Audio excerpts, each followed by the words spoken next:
making some chilaquiles. I absolutely love making this for breakfast with some ham and eggs, or some bacon and eggs, or beans and eggs. So I hope you enjoyed this recipe. As always, everything you're gonna need will be in the description box down below. Now let's get started on this. I'm gonna start by cutting my tomatoes up. Everything you're gonna need will be in the description box, but I do recommend seasoning and making this salsa to your liking.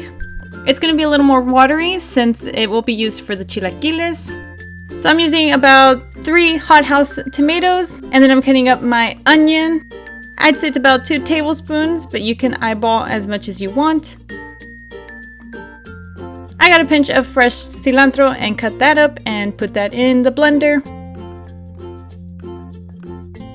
I got my Serrano pepper, cut off the top and end, cut it into pieces, and then threw that into the blender as well.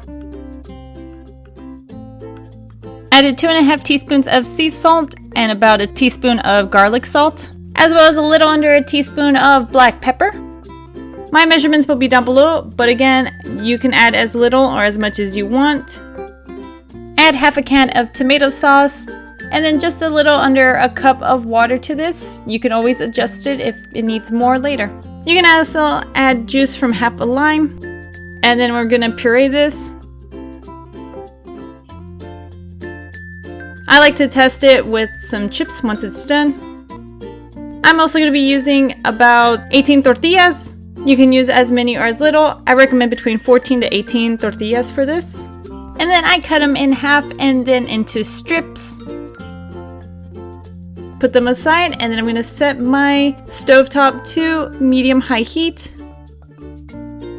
Add some oil to this. We're going to cook our tortilla strips just until they get a little crispy, not too much. Once you see they are golden brown, we're going to add in that salsa. You want to make sure you cover all your tortillas, so just keep pouring until all of them have enough sauce on them. If you have any extra salsa left over, you can just eat that with some chips or with some tacos. Cover it so that extra liquid starts to evaporate and this all cooks together. Stirred it a couple times. I flatten them out, let them cook a little more with the cover on. And then I'll get my cheese and start breaking it up and adding it as well. You can add as much cheese as you like. You can make these as cheesy as you want. I like mine extra cheesy, so I did add about half of my Queso Fresco. Put the cover on that, go to low heat, and let that cheese melt. And there's our chilaquiles.